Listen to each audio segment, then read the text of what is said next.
കാലങ്ങളിൽ കാർവേണി എന്ന ദേവദാസിയുടെ മകളായിരുന്നു അതീവ സുന്ദരിയായിരുന്ന അന്നി. അപൂർവ സൗന്ദര്യത്തിനുടമയായ അന്നിയെ ആരും മോഹിച്ചു പോയിരുന്നു. കൈലാസനാഥന്റെ പൂജാരിയായിരുന്ന നമ്പിയെ അവൾ സ്നേഹിച്ചു.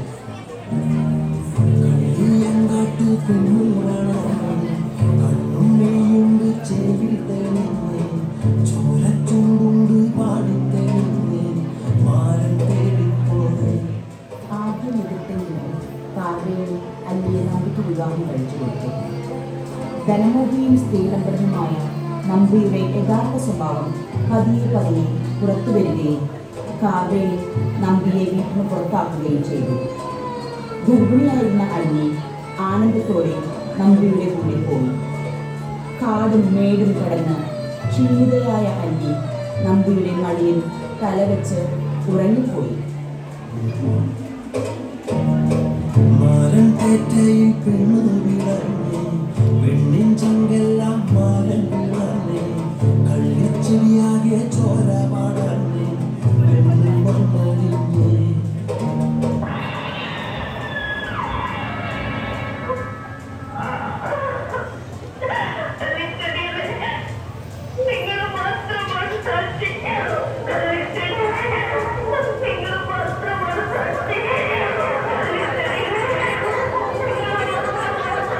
അന്നിയെ തിരഞ്ഞു വന്ന അവളുടെ സഹോദരൻ അമ്മി സഹോദരിയുടെ മൃതദേഹം കണ്ടപ്പോൾ പാറയിൽ തലയിടിച്ച് ആത്മഹത്യ ചെയ്തു.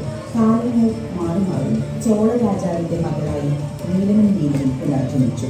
രാജ്യത്തിൽ കാണുന്ന ദുർമരണങ്ങൾ പുനർജന്മ സന്തതികളാണെന്ന് ജ്യോതിഷത്തിൽ പറയുകയും അവരെ പഞ്ചവൻ കാട്ടിലേക്ക് നാടുകടത്തുകയും ചെയ്തു. നീലി നാടിന്റെ പേടി സ്വപ്നമായി.